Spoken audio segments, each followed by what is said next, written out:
Viewers भी digest नहीं कर पा रहे कि राही की नफरत इतनी क्यों बढ़ गई है। टू बी वेरी ऑनेस्ट, जो हमारी स्टोरी में है और मुझे लगता है कि यहाँ पे मैं एज अद्रिजा नहीं हूँ, मैं एज राही हूँ। जो भी कर रही है अनुपमा के साथ वो राही कर रही है, अद्रिजा नहीं कर रही है, क्योंकि लोग कभी कभी कंफ्यूज हो जाते हैं। Because you and Rupali share a very close bond of screen, तो ऑन स्क्रीन पे कभी जब ऐसा चिल्लाना होता है, कभी कुछ डिफिकल्टी पड़ा है? हाँ, मतलब मैं तो बोल दूँ फिर से नहीं करना है मुझे। हाँ, कभी कभी लगता है कि राही थोड़ा ओवरडू कर रही है, मुझे भी लगता है कभी कभी कि इतना गुस्सा भी नहीं करना चाहिए था। यू नो, बात करें अगर आपके शो की लोग बहुत ज्यादा प्यार दे रहे थे, very good in numbers also, but you know talking about your character जो अभी थोड़ा थोड़ा नहीं काफी ज्यादा ही प्रो एंटी अनुपमा हो चुका है।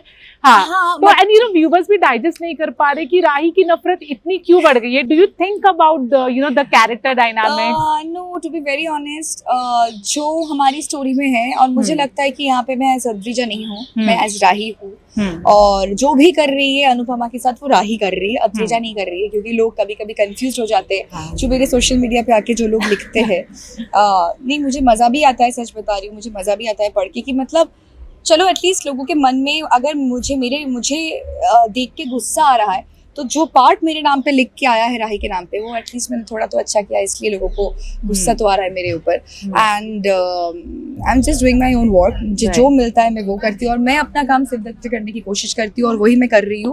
और हाँ, कुछ जगह पे हाँ कभी कभी लगता है कि राही थोड़ा ओवरडू कर रही है, मुझे भी लगता है कभी कभी कि इतना गुस्सा भी नहीं करना चाहिए था। लेकिन फिर भी मैं सोचती हूँ कुछ सिचुएशन भी ऐसा होता है जब मैं बहुत कनेक्ट कर पाती हूँ मेरी दादी के साथ। जैसे मम्मी अपनी फैमिली को कभी कभी भूल जाती है और दूसरों के बारे में ज्यादा सोचती है, जबकि ठीक है, सोचना चाहिए। अगर हम गलत हुए तो उनके बारे में सोचना चाहिए, लेकिन कभी कभी होता है ना कि नहीं, मेरी मम्मी तो मेरे बारे में सोचेगी, किसी दूसरे के बारे में क्यों सोचेगी। तो जो मेरी दादी के साथ मेरा ज्यादा होता था इसके पहले, तो वो मैं कनेक्ट कर लेती हूँ और फिर सोचती हूँ कि नहीं, I am not doing anything wrong, because ये मैं अपनी दादी के साथ कर चुकी हूँ। क्योंकि दादी भी मुझे छोड़ के दूसरों के बच्चे के पीछे पड़ जाती थी कि अरे देखो इससे सीखो, क्यों सीखूं मैं। तो कुछ ऐसा है। तो ठीक है, बाकी स्टोरी जैसे आएगी, कहानी जैसे लिख के आएगी, हम तो वैसे ही परफॉर्म करेंगे। मैं बस अपने परफॉर्मेंस पे फोकस करना चाहती हूँ।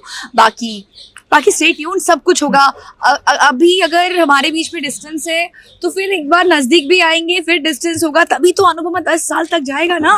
10 साल क्यों, 100 साल चले। अच्छा, एक इसी पे, because you and Rupali share a very close bond of screen, तो ऑन स्क्रीन पे कभी जब ऐसा चिल्लाना होता है, कभी कुछ डिफिकल्टी पड़ा है? हाँ, मतलब मैं तो बोल दूँ फिर से नहीं करना है मुझे तो, बट हाँ, वी एंजॉय। एक्चुअली क्या होता है, कभी कभी हमारे जब गुस्से का भी सीन आता है ना, हम बोलते हैं कि आप ऐसे करो।